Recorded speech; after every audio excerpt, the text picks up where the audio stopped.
place, Wirt Smith Air Force Base on the western shore of Lake Huron, Michigan. The time, 6:30 a.m. on a chilly Great Lakes morning.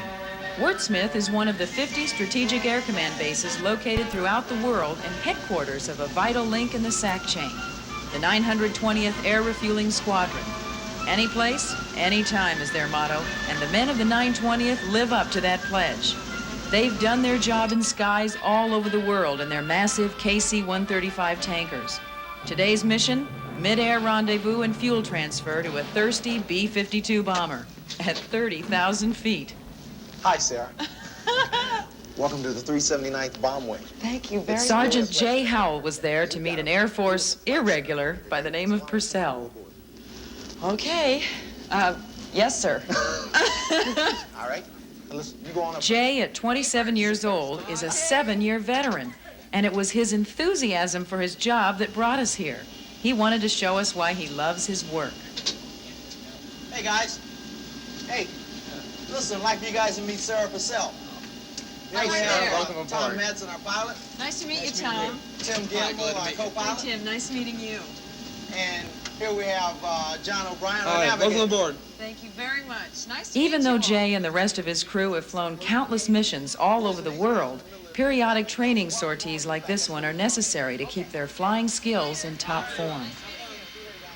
Jay has the tricky job of maneuvering the fuel boom during the mission, and he took me to what he called the business end of his gigantic flying gas station. Okay, over here? Yeah, just go All down right. over that side, and I'll step down over here, and I'll show you what happens back here. Our pilot was 29-year-old Tom Madsen, otherwise known as Mad Dog Madsen. Fortunately, I didn't find that out until we got back on the ground.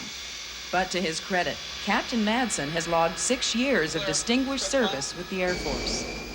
Our assignment today was to climb to 30,000 feet, maneuver to within 20 feet of a 244-ton B-52 bomber, and fill her up with 3,000 pounds of ethyl. All this while cruising along at a leisurely 250 miles per hour. First Lieutenant Timothy Gamble was our second in command. It was the calculations of Second Lieutenant John O'Brien which were to coordinate our sky-high rendezvous. Because our pilot can't see behind him, it's Jay's job to direct the maneuvers of both planes during the delicate refueling operation. What's a boom? Okay, the boom is the device or the series of tubing that we use to connect with the aircraft so we can pass gas. I hoped he'd explain that. Yeah? Really? You do what? So we can pass gas. Well, You do that back here? gasoline, Sarah. Gasoline, but our nicknames are the gas passers. Jay's job has been likened to placing the end of a 20-foot pole into a paper cup in a windstorm.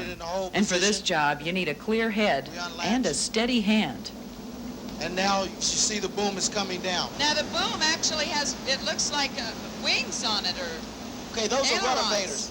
Right, those are rotovators, and they give me the capability of flying the boom. Spicy 21 Town 850. Then we looked below and saw the radio plane we check. were How going to copy, sir? refuel. Roger, sir. Possible would like to get a limit demonstration and also a practice emergency separation called by the boom operator from a contact position in AR. how much fuel are you going to load today? Okay, we'll offload 3,000 pounds of fuel to him, and it'll take about a minute and a half. Should we wash his windshields for him? Check his oil? Roger, 2-1. You're clear to the contact position. 50 is ready.